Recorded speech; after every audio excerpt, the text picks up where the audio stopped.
안녕하십니까, 박사호입니다. 도널드 트럼프는 지금 제정신이 아닙니다.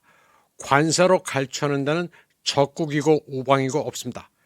편이라도 갈라 싸워야 하는데 마치 조자룡처럼 천지사방을 적삼아 주먹 다짐을 하고 있습니다. 러시아 석유를 거래하면 2차 관세를 때리겠다고 하는 바람에 중국은 물론이고 인도와도 시비가 붙었습니다. 인도는 특히 러시아뿐만 아니라 이란으로도 원유를 도입하고 있습니다.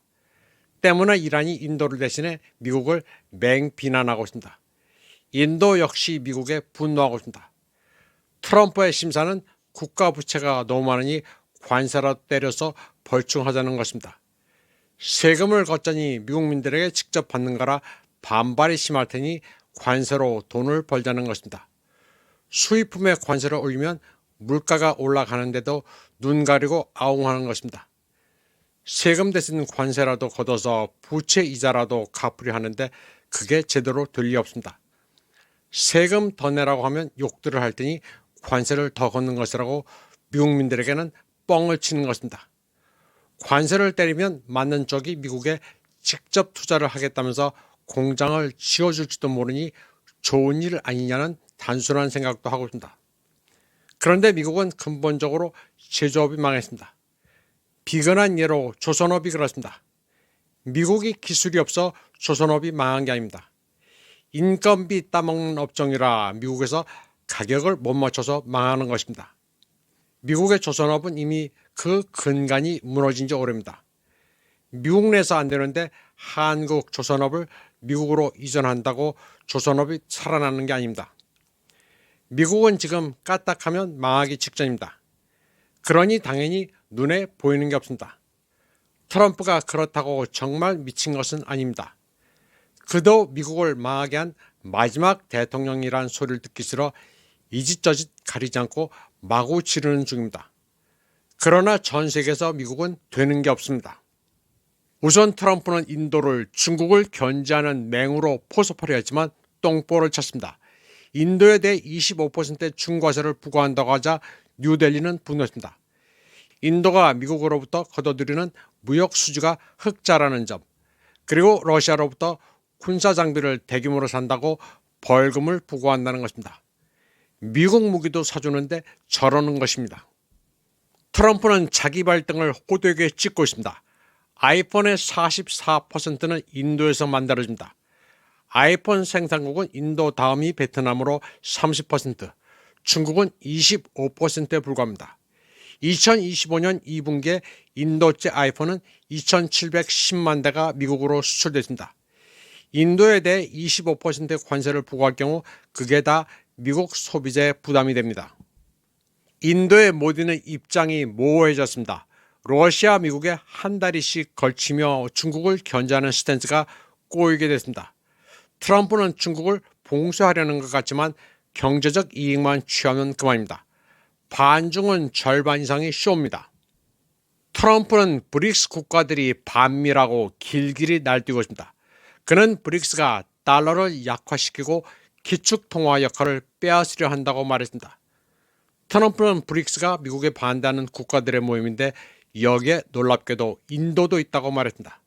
그는 인도와 함께 브라질도 미국의 국가안보, 외교정책, 경제 위협이 된다고 주장하면서 8월 1일부터 모든 브라질 제품에 50% 관세를 부과하겠다고 위협했습니다. 그런데 그래놓고 최종적으로는 10% 관세를 부과했습니다. 브라질산 커피와 소고기 가격만 오를 뿐인데다 브라질의 반발이 거세자 다소 굽힌 것입니다. 트럼프의 이런 해괴한 짓은 결코 성공할 수 없습니다. 이런 트럼프와 완전 정반대로 가고 있는 나라는 바로 중국입니다. 중국 해관청소는 7월 14일 53개 아프리카 수교국 전체에 대해 무관세로 중국 시장을 개방한다고 선언했습니다. 아프리카 시장도 이제 중국이 날로 먹게 생겼습니다. 아프리카 국가에 무분별하게 관세를 매긴 미국과는 정반대입니다.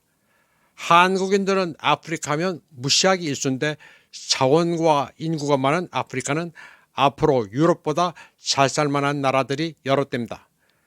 자원을 약탈하던 유럽에 식민 종주국을 몰아내고 괄목할 만한 성장을 거두는 나라들이 여럿입니다. 미국은 우크라이나를 공성추로 이용해 러시아를 찢어 자원을 약탈하려 하지만 완전한 실패로 돌아갔습니다.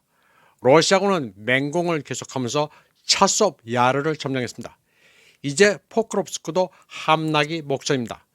포크롭스크는 이미 우크라이나군 철수의 빈 도시가 됐습니다.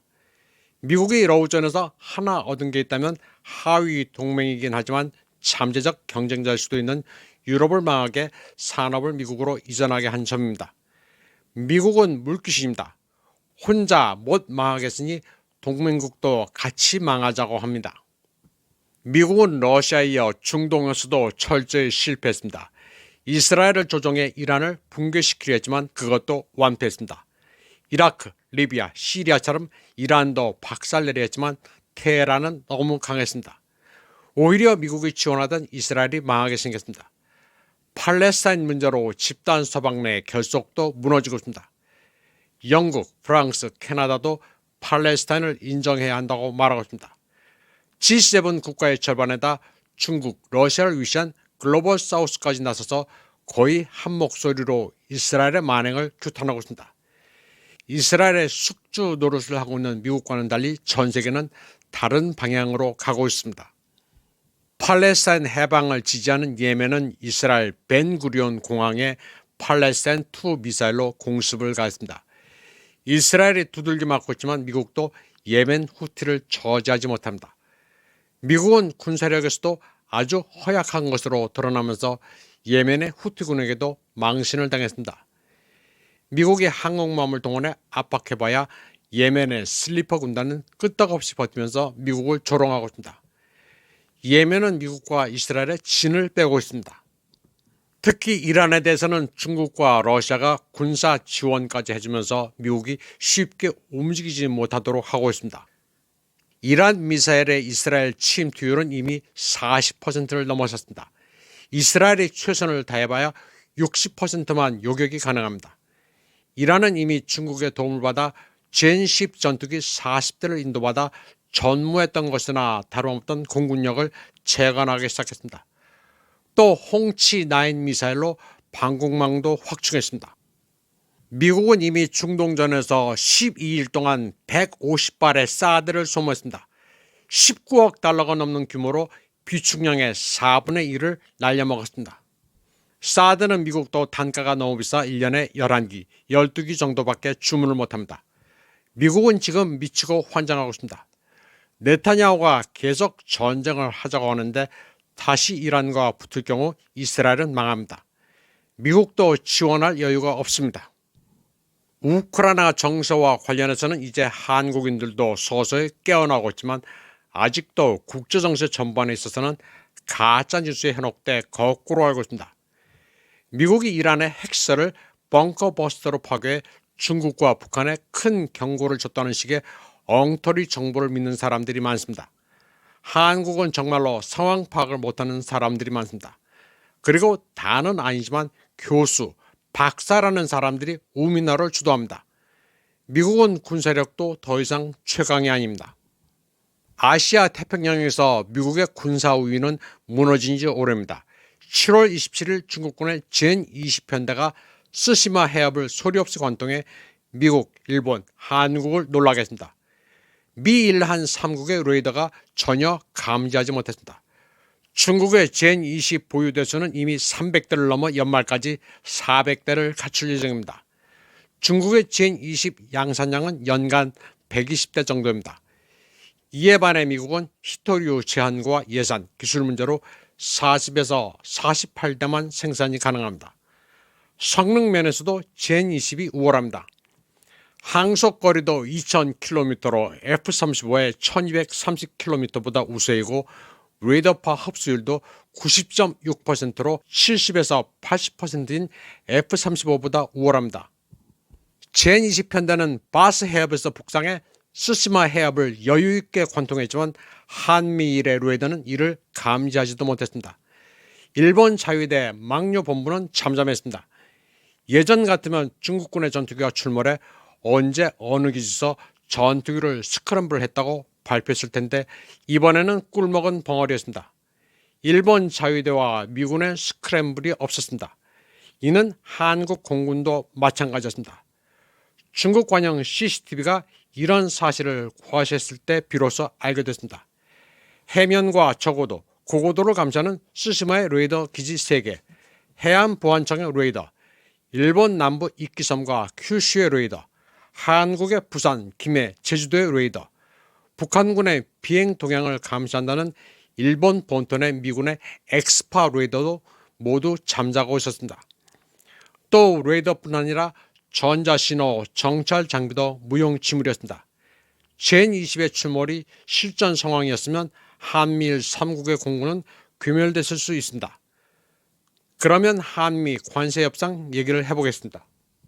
트럼프는 소셜미디어를 통해 한미 양국이 무역협정을 마무리하기로 동의했다고 말했습니다. 한국이 3,500억 달러를 투자하기로 했으며 이와는 별도로 1,000억 달러에 상당하는 LNG나 에너지 제품을 구매하기로 했다고 밝혔습니다. 아울러 한국이 미국산 자동차와 트럭, 농산물을 완전 개방하기로 했으며 미국은 한국산 제품에 대해 15%의 관세를 부과하기로 했다고 말했습니다. 트럼프는 무역 협상의 세부 금액은 2주 안에 이재명 대통령과 만나 발표될 것이라고 밝혔습니다. 그러면서 이재명 대통령이 일렉토럴 석세스를 축하한다고 말했습니다. 이와 관련해 김용범 대통령실 정책실장은 미국이 한국에 8월 1일부터 부과하기로 예고한 상호관세 25%는 15%로 낮아지고 자동차 관세도 15%로 낮췄다고 말했습니다. 그런데 식량 안보와 농업의 민감성을 감안해 쌀과 소고기 시장은 추가 개방하지 않는 것으로 합의했다고 말했습니다. 김 실장은 또 3,500억 달러 규모의 펀드와 관련해 여기에는 선박건조, MRO, 조선기자재를 포괄하는 1,500억 달러가 계산된 것이라고 밝혔습니다. 대미 수출 관세 15%를 두고 잘했다 못했다 말들이 많습니다. 트럼프가 FTA를 깡그리 무시하고 관세를 매긴다는 것은 애당초 깡패짓입니다.